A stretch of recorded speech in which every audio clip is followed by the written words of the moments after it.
नमस्कार, स्वागत है आप सभी का। आप देख रहे हैं R9 टीवी, आपके साथ मैं हूं पंकज रौतेला। सूबाए उत्तर प्रदेश में अजब गजब नजारे देखने को मिलते हैं। यहां स्कूलों में शिक्षकों का टोटा है और जो शिक्षक बनने की राह में हैं वो भ्रष्टाचार के जाल में उलझे हुए हैं। स्कूलों में पढ़ा रहे कई शिक्षक भी अब जांच के घेरे में हैं। एक शिक्षक फर्जी कागजात और 25 स्कूलों में एक साथ पढ़ाना, यह अपने आप में हैरानी भरा है।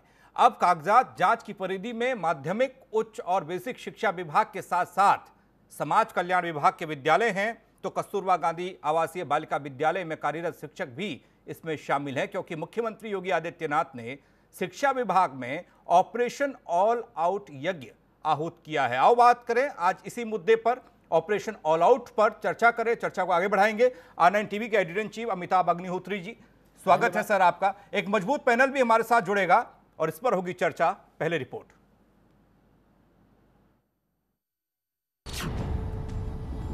कहीं अनामिका, कहीं प्रिया, कहीं प्रीति।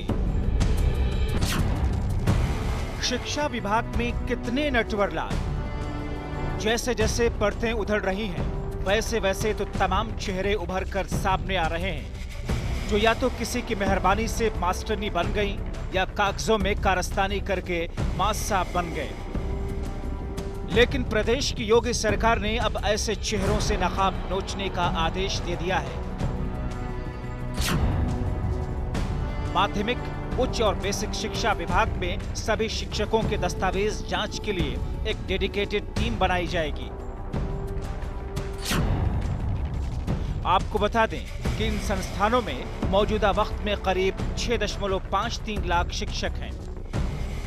मुख्यमंत्री जी ने यह भी निर्देश दिया है कि जितने भी शिक्षक हैं, जहां भी हैं, चाहे वो माध्यमिक शिक्षा में हो, उच्च शिक्षा में हो, बेसिक शिक्षा में हो, समाज कल्याण के अंतर्गत हो, कस्तूरबा गांधी विश्वविद्यालयों में तो काफ़ी संख्या में कार्रवाई अब तक कर दी गई है।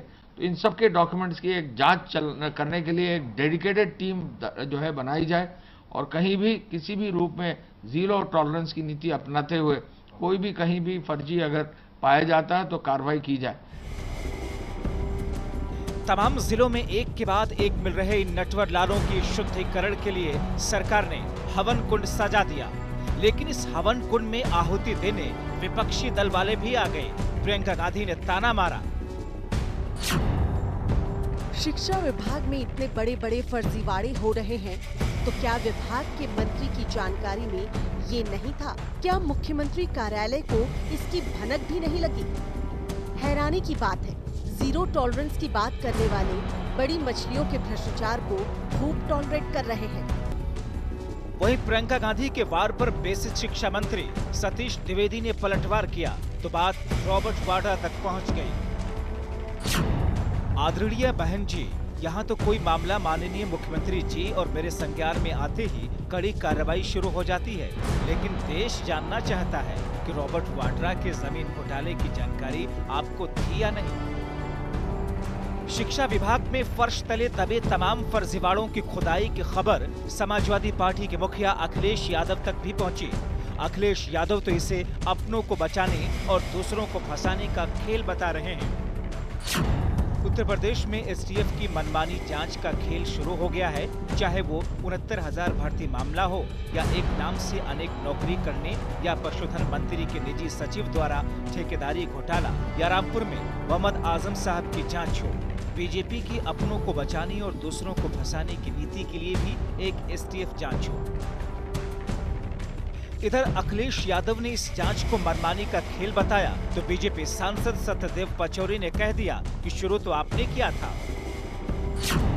सब आपकी ही सपा सरकार के कर्मों का नतीजा है, तभी जांच से परेशानी हो रही है। सपा ने भर्तियों के नाम पर युवाओं को सिर्फ ठगा और परेशान किया।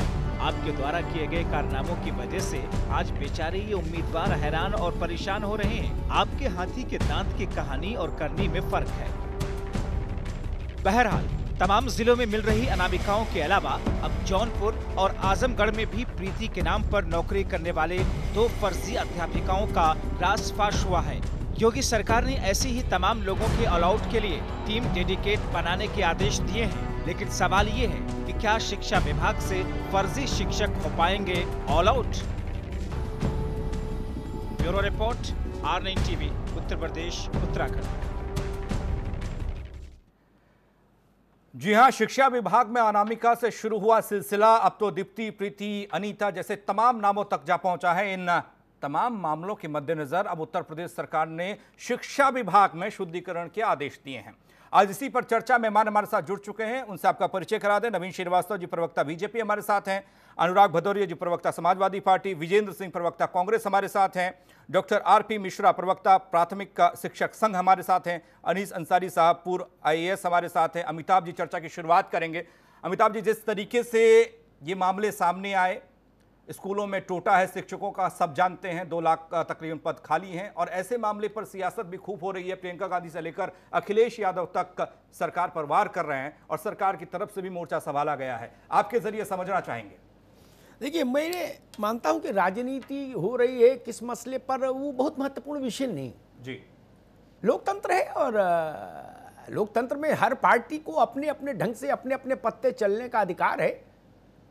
और जब से ट्विटर आया तब से तो और आसान हो गया, बिल्कुल, ज़्यादा झंझट भी नहीं, झमेला भी नहीं। जो कहना सुनना है अपना 180 शब्द में लिख के टाइप करके बटन दबा दीजिए, बाकी आराम से बैठिए। वो विषय महत्वपूर्ण नहीं कि किसने क्या कहा। मुझे लगता है यह सबसे बड़ा फैसला है, कड़ा भी है, बड़ा भी है। रोज रोज की किचकिच, कोई 12 साल से नौकरी कर रहा, कोई 14 साल से नौकरी कर रहा, वो पकड़ा गया, उसके कागज फर्जी, इसके कागज फर्जी। अब ये लोग आए तो अलग अलग सरकारों के समय में अलग अलग सिस्टमों के तहत अलग अलग BSA रहे होंगे, अलग अलग DIOs रहे होंगे, अलग अलग यूनिवर्सिटीज के रजिस्ट्रार रहे होंगे। उन्हीं की सबकी कृपा से, कारस्तानी से, मेहनत, हमारे अनुकंपा से आए होंगे ये लोग। कोई अपने आप तो घुस के कहीं अध्यापक की नौकरी ज्वाइन नहीं कर लेगा कि भाई घुसा स्कूल में, बोला हमको ज्वाइन करना है, ऐसा तो संभव नहीं। कोई तंत्र होगा, कोई एक नेक्सस होगा, एक व्यवस्था होगी, उसको तमाम सरपरस्तियां हासिल होंगी। और अधिकारियों से जब आप बात करिए, छोटे अधिकारियों से, टीवी पर नहीं, व्यक्तिगत बातचीत जब आप करें, और मेरी बात से सब सहमत होंगे, बोले या ना बोले अलग बात, तो सब लोग ये कहते हैं कि भाई साहब देखिए, अब हम तो छोटे लोग हैं, बाकी तो आप जानते ही हो सब कहां तक जाता है मामला, ये भी धारणा है। तो ये जो निर्णय किया उत्तर प्रदेश की सरकार ने, मुख्यमंत्री योगी आदित्यनाथ ने, अच्छा निर्णय किया। Once for all out, operation all out करो।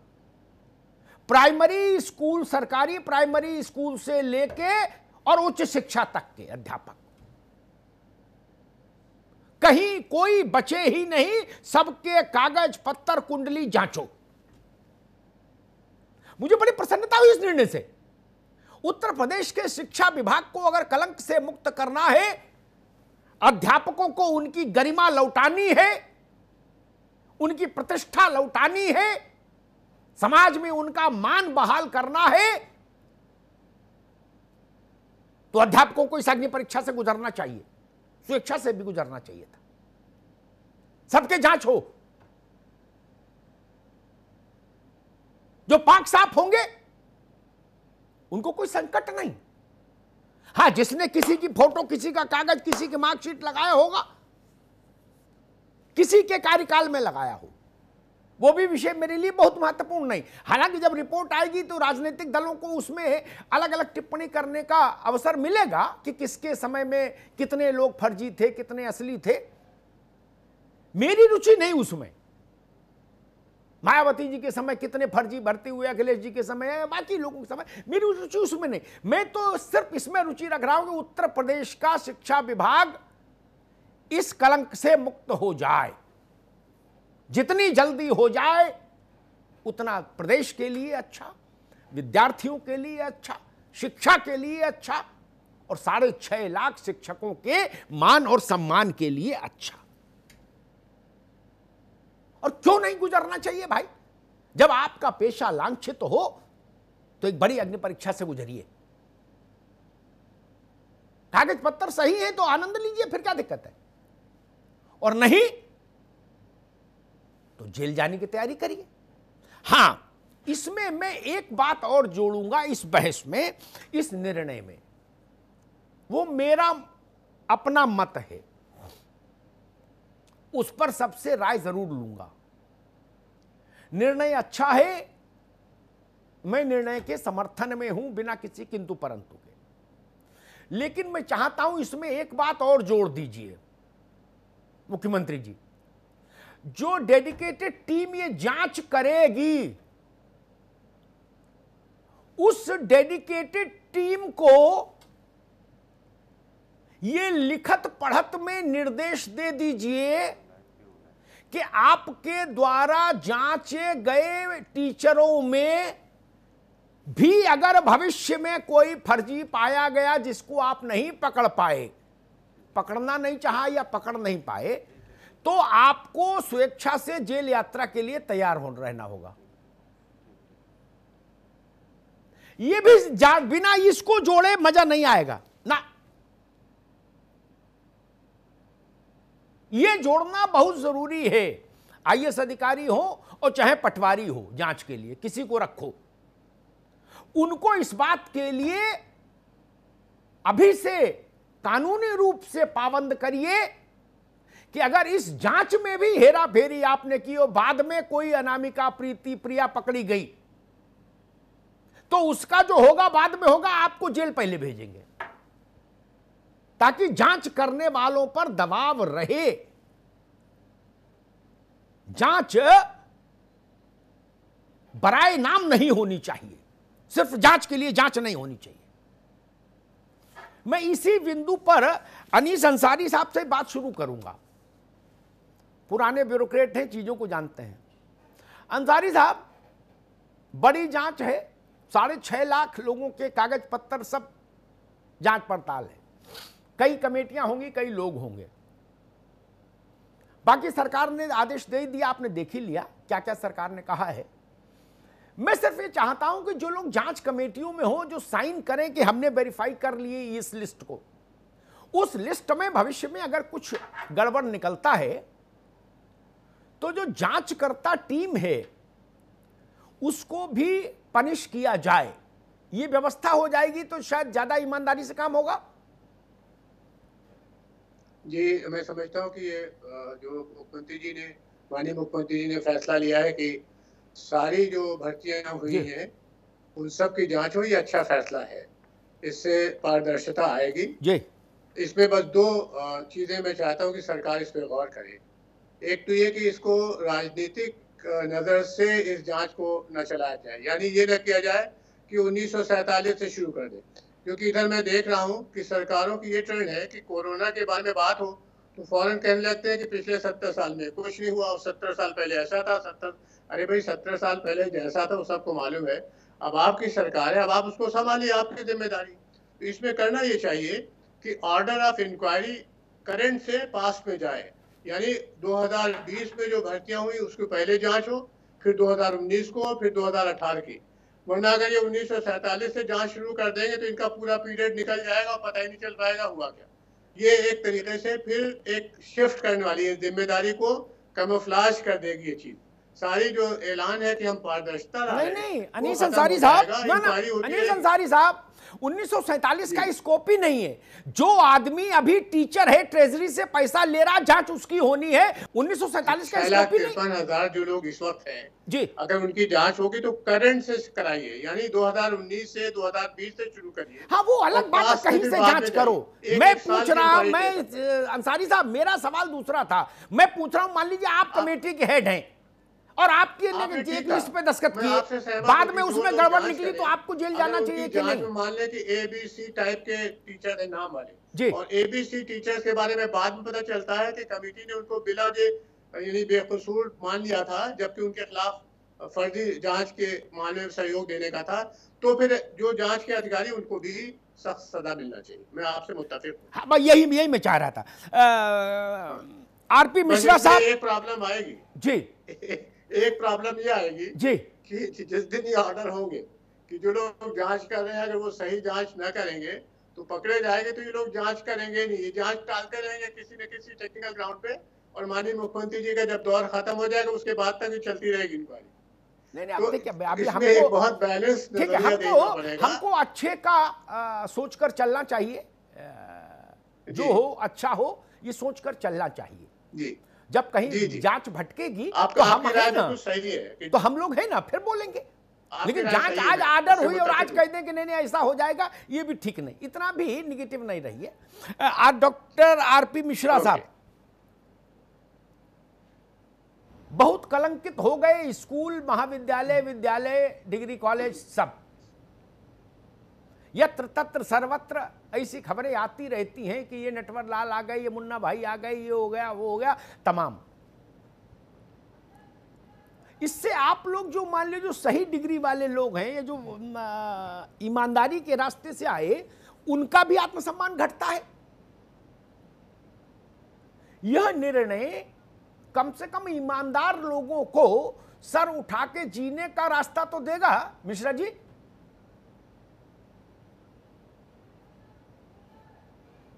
जी जी जी, नहीं ये निर्णय तो बहुत अच्छा है कि कम से कम जो भ्रष्टाचार पिछली सरकारों के समय में हुआ या वर्तमान समय में हो रहा है, अगर इस पर देर आए दुरुस्त आए, क्योंकि शिक्षा में भ्रष्टाचार पर जीरो टॉलरेंस की बात माननीय मुख्यमंत्री जी ने कही थी, और वो हम अनुभव नहीं कर पा रहे हैं कि शिक्षा में भ्रष्टाचार नहीं है जी। और इसी के साथ में जो कार्यवाही का निर्णय लिया है ये ठीक है, लेकिन इससे मैं मानता हूं कि पूरा शिक्षक समाज एक तरह से अपमानित हो रहा है। किया है कुछ लोगों ने, पकड़े जाएंगे कुछ लोग, लेकिन जो लाखों लाख शिक्षक है उसके सबके सम्मान पे सीधा सीधा असर पड़ रहा है। फिर भी अगर हो जाए तो ये बहुत अच्छी बात है। मुझे याद है कि LT ग्रेड की भर्तियां हो रही थी और यहाँ पर मिसेज चौहान ज्वाइंट डायरेक्टर थी, वहाँ पर चेकिंग कराई, उनके मार्कशीट की शिकायत हो गई, यूनिवर्सिटी से तीन बार उसको वेरीफाई, चौथी बार वो हुआ कि ये फर्जी है।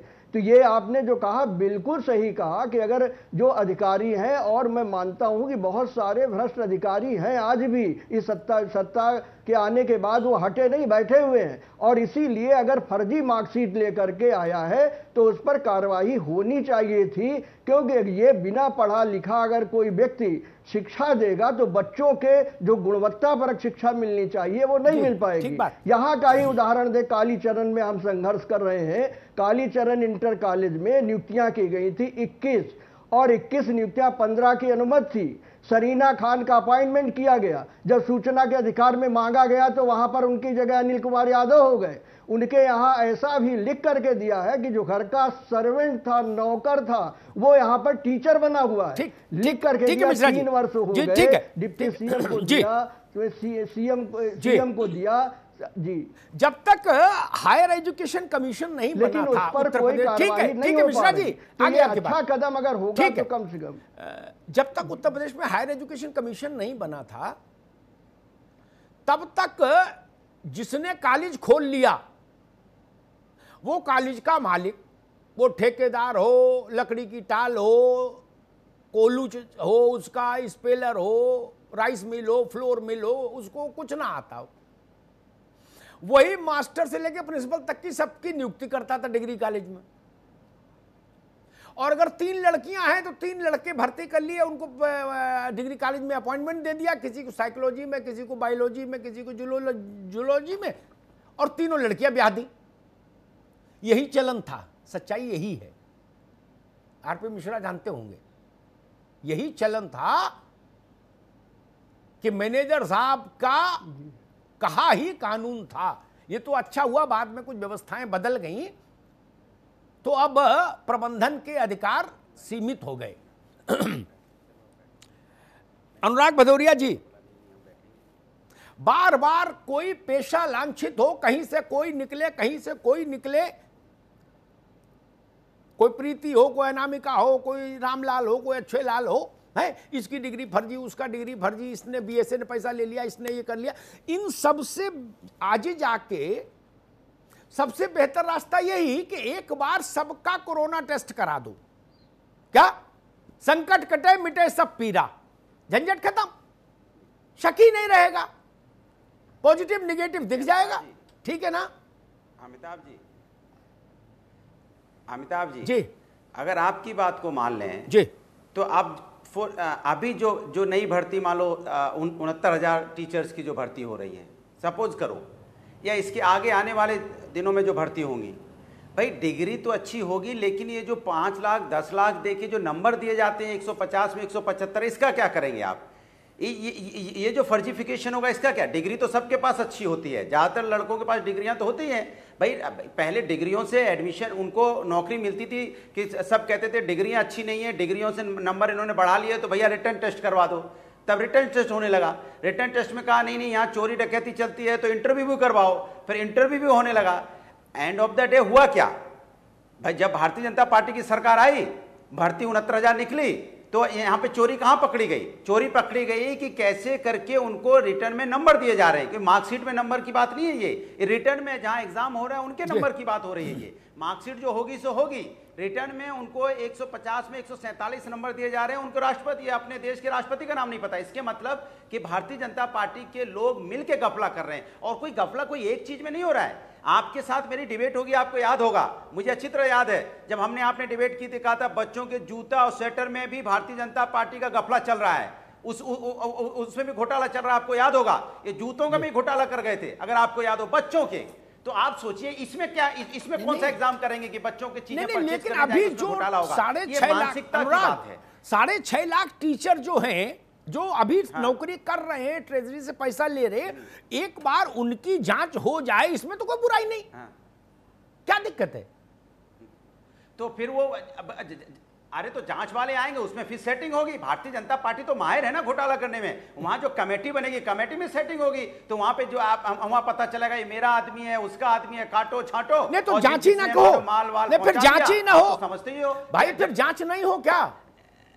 नहीं, जांच हो, लेकिन भारतीय जनता पार्टी की सरकार में बाहरी एजेंसी से जांच होनी चाहिए। ये वो लोग हैं जो सिर्फ राजनीति कर रहे हैं। ये जांच के नाम अब पे इसका जवाब नवीन श्रीवास्तव देंगे। ये नवीन श्रीवास्तव देंगे भाई जवाब नहीं करना चाहते। आप तो देख ही रहे, ठीक है। अनुराग बाबू रुको, मैं ब्रजेंद्र सिंह को भी बहस में ले आऊं। अनुराग बाबू रुको भाई, रुको। शिक्षा की बात, रोजगार की बात, ब्रजेंद्र जी, रोजगार, शिक्षा, सम्मान की बात कर ही नहीं सकते। इनसे पूछो कहां पे जांच ठीक नहीं होगी, धर्म जात की राजनीति करनी है। ठीक है, अनुराग भदौरिया रुकना होगा भाई। पाने के लिए विजयन जी, जांच ठीक नहीं होगी, इस एप्रीहेंशन के आधार पर जांच ना हो, इसकी वकालत कैसे हो सकती है? विजयन सिंह, भ्रष्टाचार चल रहा है, तभी इनका ठीक है। मैं अनुराग भदौरिया, रुको बाबू, विजयन सिंह, जांच ठीक नहीं होगी, इस आशंका के आधार पर जांच ही न हो, ये कैसे मान ले? रिजल्ट ले आए विजयन जी, अरे जांच हो, बाहरी एजेंसी हो, ये तो अपनी एसटीएफ, अरे उनकी भी सुन लो भाई, आस्ते से निकाल लेंगे, जो असली चोर को बचा लेंगे और कमजोर आदमी को पकड़ लेंगे। ठीक है, रुको रुको। हाँ विजयन सिंह जी भाई। अरे चुप रहो, अल्लाह बोल, अपनी कमियों को उजागर करने के चिल्ला रहा बकर बकर। विजयन सिंह, जांच हो, इस फैसले का मैं स्वागत करता हूं आदरणीय अग्निहोत्री जी। जी मैं कह रहा हूं जांच हो, इस फैसले का मैं स्वागत करता हूं, लेकिन आदरणीय मुख्यमंत्री जी और हमारे राज्य के जो मुख्यमंत्री जी के प्रमुख सचिव जी हैं, जिसका शुरू में आपने बाइट दिखाया, आदरणीय अवस्थी जी, जो जीरो टॉलरेंस की बात कर रहे थे, जीरो टॉलरेंस तो तब होगा जब जांच के साथ साथ जो सचिव लोग पकड़े गए हैं, 150 से 147 नंबर दिलवाने वाले के आका, डिप्टी सीएम, और दूसरे जो चंद्रमा यादव पकड़े गए हैं, एक कैबिनेट मिनिस्टर के पीएस, और जो आज पशुपालन मंत्री के पीएस पकड़े गए हैं 9 करोड़, जब तक इन मंत्रियों को बर्खास्त नहीं किया जाएगा, तब तक जीरो टॉलरेंस माननीय मुख्यमंत्री जी उत्तर प्रदेश में नहीं हो पाएगा जी। हमारे उत्तर प्रदेश में राजनीतिक शुचिता के बड़े बड़े मापदंड बनाए हैं। 9 प्रधानमंत्री देने वाला ये उत्तर प्रदेश राज्य है, इसमें आप कार्रवाई करिए। ये तो केवल आप जांच कराइए, सबकी जांच करिए। शिक्षक राष्ट्र निर्माता होता है, सबसे ज्यादा सम्मान शिक्षक का है समाज में, तो वो पाक साफ घोषित हो, इसका कोई विरोध नहीं करेगा। लेकिन आप जिन बड़े बड़े आकाओं को बचा रहे हैं, उससे जीरो टॉलरेंस होने वाला नहीं है। कांग्रेस पार्टी नहीं, का वो स्पष्ट भी मत होना है चाहिए। ठीक है कि विजय जी, तीनों कैबिनेट जितना मैं मंत्रियों समझ को पाया, मुख्यमंत्री ठीक जी है, बर्खास्त करें, जी, ठीक है, तब जी, ये मैसेज पास ठीक, होगा कि ये ठीक है। मैं वो उत्तर लूंगा नवीन जी से। आपकी बात में दो हिस्सों में समझा। एक, ये जांच होनी चाहिए, अच्छी बात है। दूसरी बात, बाकी जो मंत्रियों के निजी सचिव पकड़े गए हैं घपले घोटाले में, उनके खिलाफ भी कड़ी से कड़ी कार्रवाई हो। ये दो हिस्सों में मैं आपका वक्तव्य समझा कांग्रेस का। नवीन श्रीवास्तव जी। जी सही है। नवीन जी, एक मैंने जो सुझाव रखा जांचों में, मेरा अपना अनुभव है, अनीस अंसारी साहब का दूसरे किस्म का अनुभव होगा, मेरा दूसरे किस्म का है। वो इसलिए है कि जांच करता खुद को पृथ्वीराज चौहान से कम तो समझता नहीं, मूंछों पे ताव देता और मस्त घूमता है। कहीं कहीं यही यहां काजू खाया, कहीं वहां समोसा खाया और मस्त घूम रहा है। क्या?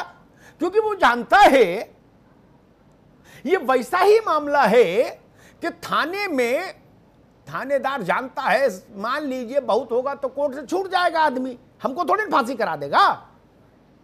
बहुत होगा तो जज कहेगा कि पुलिस ने दिमाग का इस्तेमाल नहीं किया, टोपी नीचे करके कह देंगे जिम्मी लाड अगली बार ध्यान रखेंगे।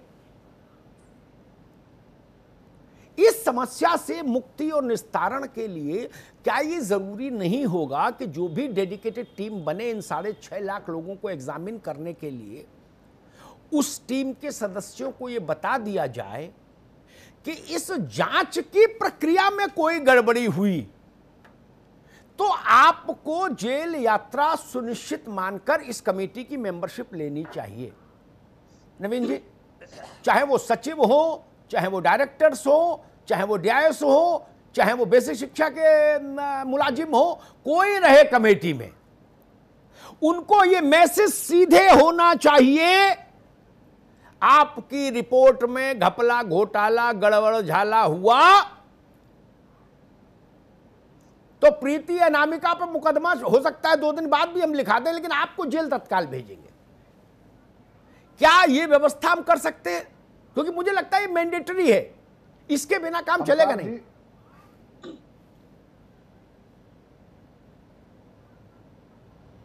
अमिताभ जी, मैं आपने चर्चा का जो मुख्य विषय रखा था उस पर मैं जवाब दूंगा, लेकिन मैं पहले अभी हमारे साथ जो डिबेट में है अनीस अंसारी साहब, भदौरिया जी, विजयन जी, सबने जो कहा, थोड़ा 2 मिनट समय चाहूंगा। ठीक है, बोलिए भैया। अनीस अंसारी साहब अधिकारी रहे हैं, बहुत जानकार रहे हैं, लेकिन जब भी इनकी बात करिए तो जो विषय है उस पर बात नहीं करते हैं, ये अतीत में तुरंत चले जाते हैं जब ये बड़े अधिकारी थे, 1947 से पहुंच गए। इतने बड़े अधिकारी, इनको ये नहीं पता कि आदेश जो हुआ है कि वो वर्तमान में जो लोग कार्यरत है उनकी जांच का है, लेकिन ये पहुंच गए 1947 में। लगता है कभी कभी जब ये बड़े अधिकारी थे, एपीसी थे या मुख्य सचिव थे, उस पुराने क्रम में चले जाते हैं। इसलिए इनको चिंता करने की जरूरत नहीं है। हम 1947 नहीं जा रहे हैं, ना हम किसी विभेद में जा रहे हैं। हम उन सारे 6,53,000 शिक्षकों की जांच कराने जा रहे हैं जो वर्तमान में कार्यरत हैं। पहली चीज, हमारे मित्र भदौरिया जी ने बहुत सारी बातें कही कि नंबर पाके इतने, तो निश्चित रूप से भदौरिया जी ज्यादा अनुभवी हैं क्योंकि इनकी सरकारों में नकल उद्योग चलता था, चाहे वो बीएड के कॉलेज हो, चाहे वो हाई स्कूल के हैं, हमने उसको बंद कर दिया। रही बात इंटरव्यू की प्रथा हमने इसलिए खत्म की कि इंटरव्यू में पारदर्शिता नहीं रह पाती थी सारे प्रतिबंधों के बावजूद।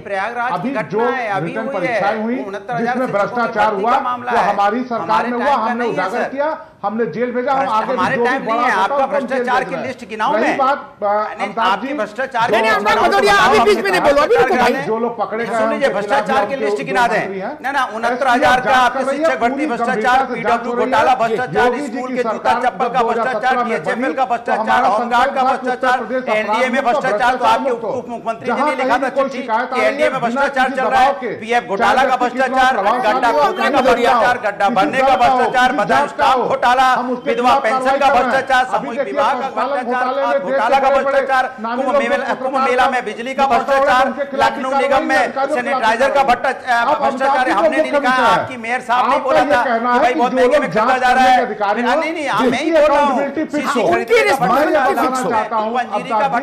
बहुत दुर्भाग्य है कि बाबा साहब भीमराव अम्बेडकर के बनाए संविधान 200 विधायक हमें अधिकार मिले, हम सारे लोग अधिकारों की तो बात करते हैं, लेकिन अपने कर्तव्यों की कोई बात नहीं करता धरने पे थे, हम ये हमारे सुनिश्चित विधायक नहीं करेंगे थे, भारतीय जो जनता पार्टी ऐसी के विधायक कमेटी बने थे, जैसा आपने कॉलोनी के कहा, विधायक रो रो के कह रहे थे कि भ्रष्टाचार चल रहा है, सीतापुर के आपकी जांच के बाद अगर कोई गलत मिलता है कौन नहीं तो कह आप रहे, भी आगरा के जिम्मेदार विधायक होंगे, कह रहे भ्रष्टाचार क्योंकि चल कहीं रहा ना है, कहीं आगरा के आपके विधायक कह रहे जाने भ्रष्टाचार चल रहा है, चाहे आपके लापरवाही के कारण अगर किसी गलत व्यक्ति को प्रश्रय मिला है तो उसके साथ साथ आप भी दंड के भागी होंगे, हम ये सुनिश्चित करेंगे। आपकी छवि है, बहुत अच्छी बात, बिल्कुल बिल्कुल ठीक बात। अरे चुप रहो बधारिया, आधा बहाल लोगों का कोई इस्तेमाल नहीं रहता, हर समय जिसका करता है। एक ब्रेक लेना है, पंकज जी कह रहे हैं हम ब्रेक इनके लेना पास है। कोई बात है, पंकज जी, ये खाली हर जगह हल्ला बोल सकते हैं। 200 विधायक भारतीय जनता पार्टी सारे भ्रष्टाचार की सरकारों में हुआ विधायक नहीं उनको थे, ढकने के लिए भारतीय जनता पूरी पार्टी के यूनियन विधायक प्रतिष्ठा करते हैं। धरने पे बैठे थे और कह रहे थे कि उत्तर प्रदेश के अंदर में भ्रष्टाचार व्याप्त है, और आपके उप मुख्यमंत्री थी प्रसाद मौर्य जी नहीं बोला था कि एनडीए में भ्रष्टाचार हो रहा, उन्होंने चिट्ठी लिखी थी प्रभु, हमने नहीं लिखी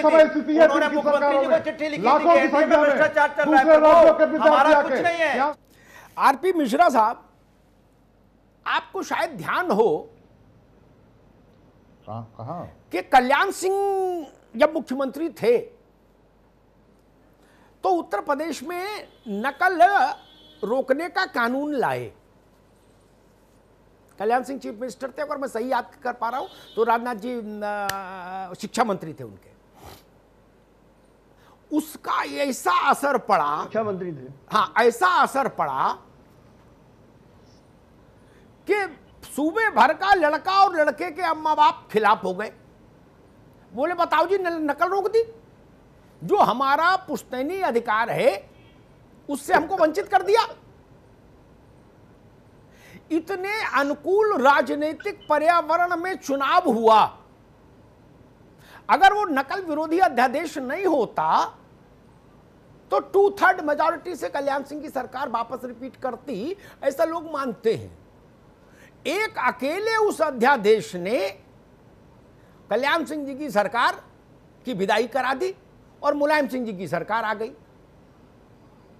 उस सरकार ने कहा भाई हम ये झंझट में नहीं पड़ेंगे, हम तो सपुस्तक कर देंगे, अपने सामान खुद ले जाओ, आत्मनिर्भर रहो, जो किताब चाहिए हो खुद ले जाओ और वहीं देख पढ़ के लिख दो। वहां से जो अवमूल्यन शुरू हुआ, मुझे लगता है उत्तर प्रदेश के भाग्य में वो एक दुखद मोड़ था।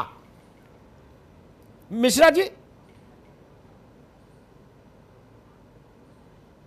भदौरिया जी उसी समय में पास हुए हैं। अरे सुनो भाई, मैं आरपी मिश्रा, अगर सुन रहे हैं तो जल्दी से बोलिए, इतना टाइम चलो चलो जी चलो, जी हम कह रहे हैं तो भ्रष्टाचार में तो नहीं हुए, कम से कम इस सरकार में पास होते तो भ्रष्टाचार हो जाता है, 150 में 147 नंबर मिल जाते, और हमें ये भी नहीं पता बच्चों को जेल जाने की व्यवस्था की गई थी कि बच्चे जेल जाए, वो आपत्तिजनक था, वो नहीं होना चाहिए था, उसका विरोध हुआ और नकल अधिनियम आज भी लागू है, आज उसका विरोध नहीं हो रहा। वो धाराएं जो बच्चे बेचारे जेल चले गए, लड़कियां जेल गई, दरोगा कोतवाली गए, उसका विरोध था, परिणाम हुआ। तो नकल क्यों की है? शिक्षा के अजब मास्टर है भाई आप, इसी तरह का किया गया। आप अलग अजब टीचर हैं पंडित जी, नकल करो और बोलो इनको जेल मत भेजो, क्यों नकल क्यों करेंगे? इसीलिए दशा हुई, MA BA डबल MA है और नाम नहीं लिख पाते हैं अपना लोग। नहीं जेल तब, ये हमको ना बताइए महाराज। नहीं जेल जाए, अगर प्रत्यक्ष उदाहरण है अमिताभ जी, नहीं दो हो तो जेल जाना चाहिए। प्रत्यक्ष उदाहरण है, भदौरिया जी उसी नकल उद्योग की उत्पाद हैं। अगर वो दोषी हो तो जाए, लेकिन अगर मगर से हम बोलने वालों को मैं जानता हूं, वहीं से हो जाए, सरकार में बढ़ रहा है भ्रष्टाचार, इस सरकार में तो बिना एग्जाम दिए पास हो जा रहे हैं। मैं अगर मगर बोलने वालों को मन को पढ़ लेता हूं, जो लोग अच्छे काम में भी अगर मगर बोले, इसका मतलब वो चाहते हैं, सीधे नहीं बोल पा रहे कि ये काम लागू ना हो, ये मैं जानता हूं। ये आज का खेल थोड़ी ना है। अनीस अंसारी साहब, मैं एक अपना अनुभव बताता हूं, मेरा व्यक्तिगत अनुभव। अरे सुनो भाई, सुनो मिश्रा जी, अमिताभ जी, एक अनुराग अभी नहीं आएंगे, नो आप डिस्टर्ब कर रहे हैं, रुको। अनीस अंसारी साहब नहीं बोल रहे हैं, नकल उद्योग की उत्पाद बोल रहे हैं। अरे रुको भाई, नवीन श्रीवास्तव रुकिए। अनीस अंसारी, ये सही बोला आपने, सच्चाई को आईना उत्तर दिखाने प्रदेश वाले का हम एक समाजवादी बहुत लोग बड़ा हैं। अगर कॉलेज है, समाजवादी नहीं होते तो आप तो वहाँ उत्तर प्रदेश 20-22 का हजार बंटाढार बच्चे करते पढ़ते हैं। हम ही पोस्ट हैं जो आपको ग्रेजुएट आईना कॉलेज दिखा है। रहे हैं कि अनुराग आप भदौरिया, प्रचार कर रहे हैं। रुको भाई। अरे समाजवादी हो कि परिवारवादी हो, नवाजवादी हो, श्रीवास्तव और अनुराग शरद भदौरिया, अरे समाजवादी नहीं, समाजवाद बात समाज कर को पाऊंगा। देने वाले के साथ। इनकी आवाज को अभी लोगों नियंत्रित को करना होगा। होगा। अनीस अंसारी, मैं अपनी अनुभव बताता हूं। उत्तर प्रदेश के एक बहुत बड़ा कॉलेज है, 22,000 बच्चे वहां पढ़ते हैं, 450 टीचर है। वहां ऐसे ऐसे पोस्ट ग्रेजुएट के बच्चे मैंने देखे जो अपने चेलों से पूछ रहे हैं, चेले उनसे पूछ रहे हैं, गुरु अब की क्या भर दूं सब्जेक्ट एमए के लिए? तो वो कह रहे देख लो कितने में कर चुके। बोले उर्दू में हो गया, फारसी में हो गया, भूगोल में हो गया, इतिहास में हो गया, तो बोले संस्कृत डाल दो। क्या अपना नाम नहीं लिख सकते? ये परिस्थिति कैसे पैदा हो गई उत्तर प्रदेश में? इसी उत्तर प्रदेश में देश के सर्वोत्तम लोग निकलते थे, इसी उत्तर प्रदेश बिहार से। देश का अधिकांश टैलेंट सिर्फ 3 राज्यों तक संकेंद्रित था, उत्तर प्रदेश, बिहार और पश्चिम बंगाल। क्योंकि तब वहां नकल नहीं थी, जालसाजी नहीं थी, दूसरे की कॉपी दूसरा नहीं लिखता था। अनीस अंसारी साहब जी, मैं 2 बातें कहना चाहता हूं। जी, एक तो ये कि जो ये जांच माननीय मुख्यमंत्री जी ने अभी आदेशित की है स्पेशल टीम बना के, इसमें अगर एक इजाफा और कर दें जी माननीय मुख्यमंत्री जी, तो जांच और ज्यादा अच्छी होगी। और वो सुझाव ये है कि मुझे ऐसा डर है, मेरे पास कोई बुनियाद नहीं है, लेकिन मुझे ऐसा डर है कि इतने बड़े पैमाने पे जो घपले हुए हैं अनामिका और दीप्ति और प्रीति वगैरह के, जी इसमें कहीं ना कहीं पर कोई ना कोई राजनेता भी शामिल हो सकता है। ठीक है। तो वो जो अफसर जाएगा जांच करने, वो राजनेता की जांच नहीं कर पाएगा। कोशिश ये होना चाहिए कि माननीय मुख्यमंत्री जी अपनी सदारत में कमेटी बना दें उच्च स्तरीय, और उसमें जो प्रोमिनेंट पॉलिटिकल पार्टीज हैं, समाजवादी, बहुजन, कांग्रेस और दूसरी पार्टियां, उनके लीडर्स ऑफ अपोजिशन को मेंबर रखे और ओवरसी करें, यानी उसको निगरानी करें कि जांच जो है सही हो रही है। और उसमें इररेस्पेक्टिव ऑफ पार्टी एफिलिएशन, चाहे जिस पार्टी के राजनेता हो, अगर उनका कहीं पर इन्वॉल्वमेंट हो तो उनके खिलाफ भी ठीक है। जांच हो ठीक है और अंसारी साहब, कार्रवाई हो। ठीक है, अच्छा सुझाव है। ठीक, एक तो ये सुझाव, और दूसरी चीज जो आपने शिक्षा के गिरते हुए स्तर की तरफ बात की है, इसमें एक बड़ी अहम भूमिका पिछले 25 सालों में हमारी सरकारों ने जो शिक्षा से अपने हाथ सुकेड़ने शुरू किए हैं, वाशिंगटन कंसेंसस के तहत। ये ठीक है अंसारी साहब, अब छोड़ो वाशिंगटन तक कहाँ जाएंगे, अपन खलीलाबाद की बात कर लें, वो ठीक है, आएंगे आपके पास दोबारा आएंगे। मैं भजन सिंह के पास चलूंगा फिर एक अपना अनुभव लेके। अनीस अंसारी साहब तो वॉशिंगटन, हॉलैंड, पोलैंड सब घूमे हुए, मैं तो कहीं बाहर गया नहीं यूपी से, है ना, लेकिन हिंदुस्तान मैंने खूब देखा, पांव पांव खूब देखा, नेताओं और अधिकारियों से ज्यादा।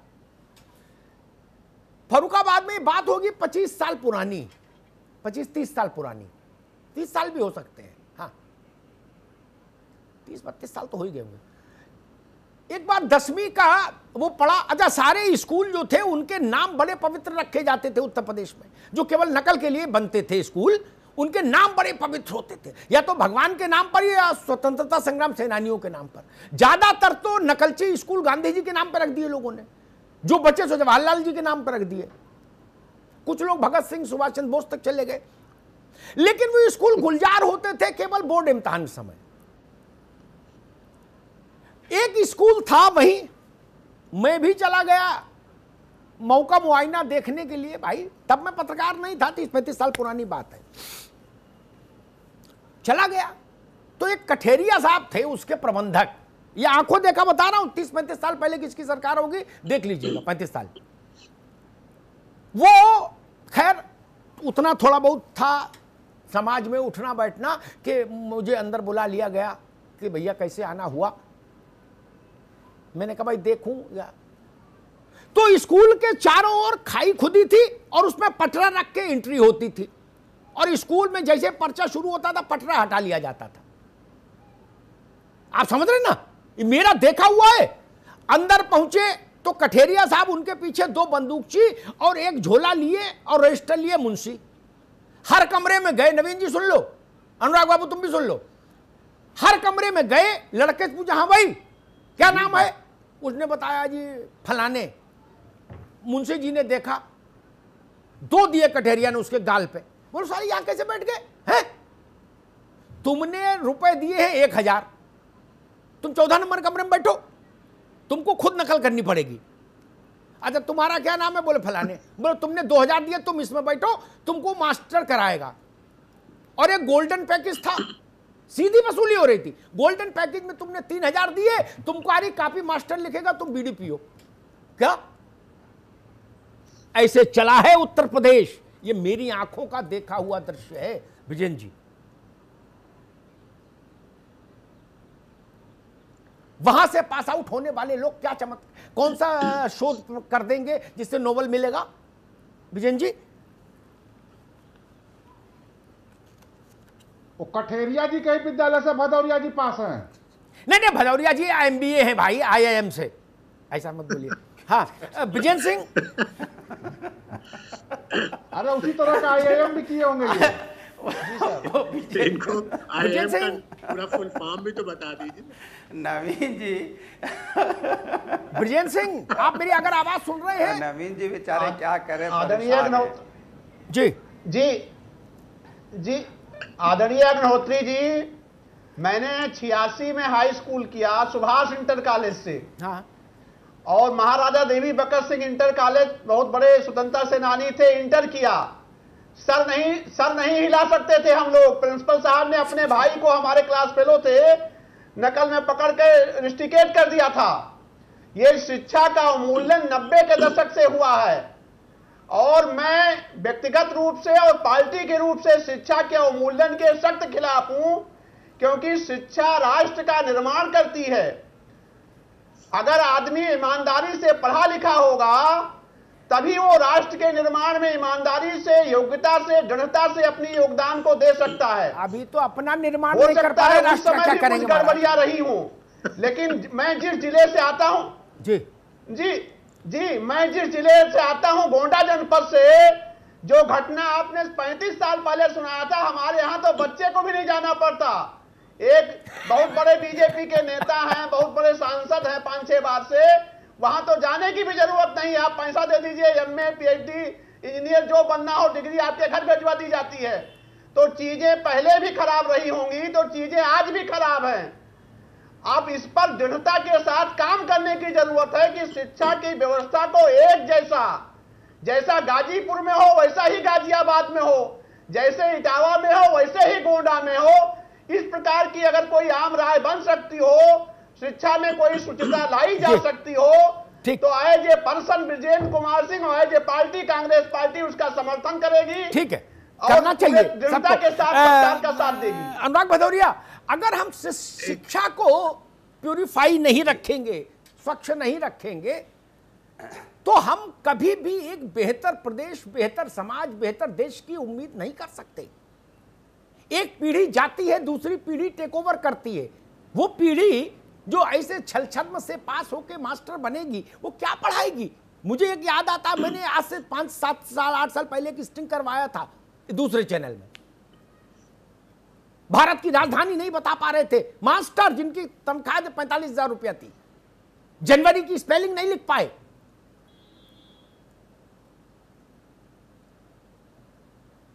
अमिताभ जी, एक बात तो आपको मानना पड़ेगा कि शिक्षा का स्तर तो वाकई बढ़ाने की जरूरत है। हमारे उत्तर प्रदेश में नहीं, पूरे देश में शिक्षा का स्तर तो बढ़ना चाहिए, इसमें कोई दो राय नहीं है। और पारदर्शिता भी होनी चाहिए, इसमें भी कोई दो राय नहीं है। क्योंकि देखो, वहाँ शिक्षक जो होता है वो हमारे देश के जो लड़के होते हैं, भविष्य होते हैं, उनको तैयार करता है। तो वो शिक्षक तो पढ़ा लिखा होना ही चाहिए।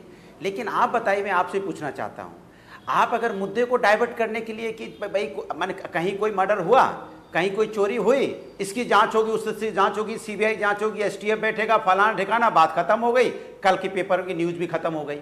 ये मैं याद दिलाना चाहता हूं कि आपने ये बोल दिया कि नहीं, इसकी सबकी डिग्री की जांच होगी। आप भी पता है कि कम से कम 10 साल लग जाएंगे, तब तक ये 69,000 शिक्षकों का क्या होगा? ये युवक तो बेचारा बेरोजगार बैठा रह जाएगा। मैं ये जानना चाहता हूं, मैं जानना चाहता हूं कि ये माहौल को रफा दफा करने के लिए बोल के तो चले गए। 69,000 का तो सुप्रीम कोर्ट में है, सुप्रीम कोर्ट के डायरेक्टिव होने वाले हैं, उनका बताओ जो ना, भी निर्णय आएगा वो होगा। जो आपके नेता इन्वॉल्व हैं, जो उसको नहीं, आपके नेता जो इन्वॉल्व है उसके अंदर में, इस स्कैम के अंदर इन्वॉल्व है, वो जेल जाएंगे कि नहीं जाएंगे? उन पे कार्रवाई होगी कि नहीं होगी ये बताओ ना। वो तो ठीक है, अब इंक्वायरी होगी, जो शिक्षक की डिग्री गलत होगी वो जेल जाएगा, चलिए होने दीजिए। लेकिन ये बताओ ना जो आपकी इन्वॉल्वमेंट है, जो लगातार यहाँ पे जो घोटाला पे घोटाला चला आ रहा है, मैं आपसे पूछता हूँ, वो जूते वाली बात याद होगी बच्चों के, तो क्या उसकी इंक्वायरी बैठी थी? अभी तक कुछ हुआ? अमिताभ जी आप ही बता दीजिए, कुछ हुआ क्या? वो बच्चों का स्वेटर, बच्चों के जूते, पूरे ठंड भर तक स्वेटर नहीं मिले था, आपको याद होगा, और उस पर भी इंक्वायरी बैठाई गई थी। नहीं इस पे देखा जाएगा कौन सप्लाई करता है, और ये होगा वो होगा। आज 3-3.5 साल गुजर गए, कोई इंक्वायरी नहीं। आपसे समय कम है, अब मुझे नवीन श्रीवास्तव से भी उत्तर लेना है। ठीक, अनुराग आप सबकी अलग चीज होती है, बहुत अच्छे से रखे। नवीन श्रीवास्तव जी, नवीन श्रीवास्तव जी उत्तर देंगे नहीं वो, ठीक है, आप रुकना तो होगा ना मित्र, ऐसे तो के चलिए। नवीन श्रीवास्तव जी, काम अच्छा है, अच्छे तरीके से होना भी चाहिए।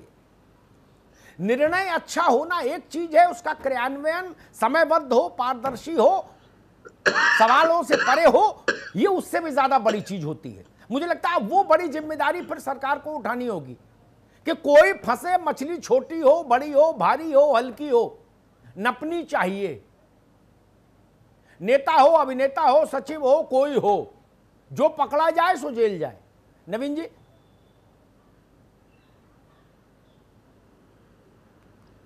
अमिताभ जी देखिए, अभी आपने बहुत अच्छी एक चर्चा की कि राजनाथ सिंह जी जब उत्तर प्रदेश में शिक्षा मंत्री थे, नकल अध्यादेश लाए, उसका खामियाजा राजनीतिक रूप से भारतीय जनता पार्टी को और उनको स्वयं लखनऊ महोना सीट पर भुगतना पड़ा। लेकिन आप देखिए 2017 में माननीय योगी आदित्यनाथ जी के नेतृत्व जब हमारी सरकार बनी, तो हमारे उप मुख्यमंत्री श्री दिनेश शर्मा जी, जो शिक्षा विभाग भी देखते हैं, आज उत्तर प्रदेश में बोर्ड की परीक्षाओं में नकल पूरी तरह से समाप्त हो गया है।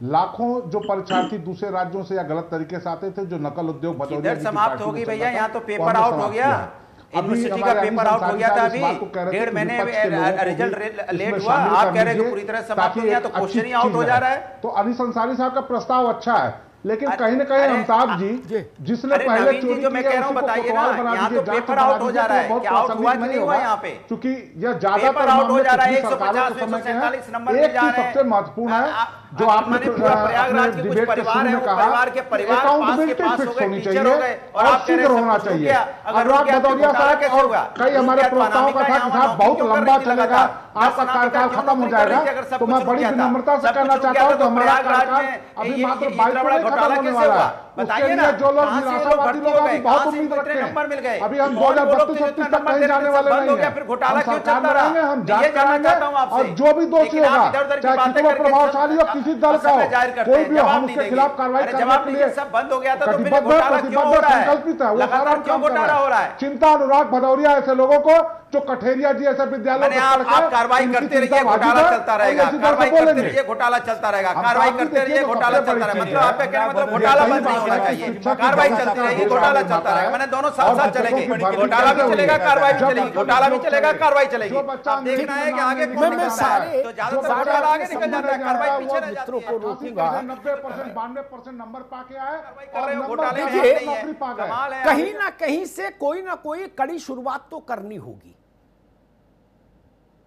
यहां भी गलत है, उनने भी गलत किया, इनने भी गलत किया, इसलिए सबको ही कुछ मत करो, चुपचाप कंबल ओढ़ के सो, ये तरीका ठीक नहीं, ये तरीका देश प्रदेश को नुकसान पहुंचाता है। ये निर्णय अच्छा है, और ये और भी अच्छी बात है कि पुरानों से मतलब नहीं जो रिटायरमेंट ले गए, छोड़ो हम करे वो असली थे नकली थे, जो गए सो गए, उनके पीछे भाग के समय मत खराब करिए। लेकिन अभी जो ट्रेजरी से पैसा ले रहे हैं 6,53,000, उनको एक स्क्रूटनी से गुजरना ही चाहिए। बहुत अच्छा निर्णय है। और इसमें भी जो लोग किंतु परंतु लगा रहे हैं कि ऐसा हो सकता है, वैसा हो सकता है, उसमें दो तरह के लोग हो सकते हैं। एक तो वो लोग हो सकते हैं जो चाहते हो कि ऐसा ना हो, जांच ना हो, वो भी हो सकते हैं। और दूसरे कुछ लोग स्वभावतः निराशावादी होते हैं। वो किसी की शादी में जाते हैं वर-वधू को मंच पर आशीर्वाद देने, तो कहते भाई शादी की बहुत बहुत बधाई, लेकिन पता नहीं देखो बच्चा हो कि नहीं हो, और बच्चा हो भी जाए तो पता नहीं बुद्धिमान हो कि पागल हो। आजकल तो पागल बच्चे भी बहुत हो रहे हैं, लेकिन चलो भगवान अच्छा करेगा, ये कह के शुभकामना नहीं दी जाती। या कोई चढ़ा बोला जी पता नहीं कब तक निभे, हो सकता साल भर में तलाक हो जाए। नहीं, ये शादी के अवसर का बधाई संदेश नहीं है। पॉजिटिव रहिए, इसमें कौन सा पहाड़ टूट पड़ रहा है कि इसमें भी किंतु परंतु लगाएं, बौद्धिक व्यायाम करें, 6.5 लाख टीचर्स की जांच हो जाए, उनके पत्रावलियों की, पत्रकों की, इसमें क्या अनुचित है? इसमें क्या सपा, क्या बसपा, क्या भाजपा, क्या कांग्रेस, क्या जनता दल, उनके क्या लेने देना? सरकार से पैसा ले रहे, सरकार जांच करना चाहती है, सो सिंपल। इसमें राजनीति क्यों? एक ही बात जरूरी थी मुझे जो लगी वो ये कि जांच करने वालों को भी बांधिए, जांच करने वाले उन्मुक्त नहीं घूमे, नहीं तो वो एक दूसरा संकट पैदा कर देंगे। अजब हमारी मंजिलें, अजब हमारे पांव, टोपी उछली थी जहां, फिर लौटे उस गांव। पता लगा जांच करने वाला गड़बड़ घोटाला कर जाए। इसलिए यह तय होना चाहिए कि जो भी जांच को हेड करे उसको यह पता होना चाहिए कि इसमें एक भी लाइन गलत लिखी तो मेरा जेल जाना तय है। तब जाके ईमानदारी से जांच होगी, उससे पहले नहीं हो सकती। और एक आखिरी बात मुझे जो लगती है महत्वपूर्ण, वो ये, हम सब लोगों को सामूहिक रूप से सोचना चाहिए। अच्छे टीचर नहीं होंगे, योग्य टीचर नहीं होंगे तो बच्चों को अच्छी शिक्षा कौन देगा? बीएसए और डीआईएस तो शिक्षा नहीं देते, ना विधायक और सांसद देते हैं, ना पत्रकार देते हैं, टीचर ही देता है ना स्कूल में। तो टीचर की योग्यता का कोई विकल्प नहीं कि चलो अयोग्य भी चल जाएगा ना, पटवारी अयोग्य चल जाएगा, मास्टर नहीं चलेगा। ये जान लीजिए, ये अंतर है। इसलिए ये जरूरी है कि जब भी कभी कोई सरकार ऐसा कदम उठाए जिससे हमको लगे कि शायद शिक्षा की व्यवस्था सुधर सके, तो उसका समर्थन करिए। सरकार किसी की हो, सरकार का वो किसी पार्टी के लोग उसमें हैं, किसी पार्टी के विधायकों का बहुमत है, वो एक अलग विषय है। लेकिन कोई सरकार अगर अच्छा निर्णय करती है तो उसका स्वागत करिए। और उत्तर प्रदेश जितना लांछित हो रहा है, खासतौर पर बेसिक शिक्षा के मामले में, कैसे कैसे टीचर्स के मामले निकल रहे हैं, क्या उससे हम सबको शर्मिंदगी की स्थिति नहीं पैदा हुई? टीचरों के लिए तो खास तौर पर हुई। उनको भी सोचना चाहिए और इसके समर्थन में आना चाहिए था। मैं तो उम्मीद कर रहा था कि शायद जो शिक्षकों के संगठन हैं वो इस निर्णय की प्रशंसा करेंगे, इसके समर्थन में खड़े होंगे कि हाँ महाराज, हमको इस जलालत से मुक्ति दिलाओ, आक्षेपों से मुक्ति दिलाओ। और अगर वो भी किंतु परंतु लगाएंगे तो ये ठीक रास्ता नहीं होगा जी, फिर ये ठीक नहीं होगा। अध्यापक संघों को सबसे पहले समर्थन करना चाहिए था कि भाई मेरे माथे पर ये जो तमाम सवाल आपने लगाए हैं जांच पड़ताल में, इनको साफ करिए हमेशा के लिए। अध्यापक का किरदार निष्पक्ष होना चाहिए, पारदर्शी होना चाहिए, पवित्र होना चाहिए। वो कैसे होगा? वो इससे होगा। और एक छोटी सी बात और कहूंगा, 12 तारीख को इसी मंच पर जब हम लोग डिबेट कर रहे थे तो शायद किसी संदर्भ में कोई एक वाक्य ऐसा निकला भूलवश, जिससे कुछ लोगों को कष्ट हुआ, पीड़ा हुई। उन लोगों ने मुझे अवगत कराया। तो मैंने कहा भाई मैं इसके लिए सार्वजनिक रूप से खेद व्यक्त करूंगा। मेरे मन में समाज के सभी वर्गों के लिए समानता का भाव है, सम्मान का भाव है।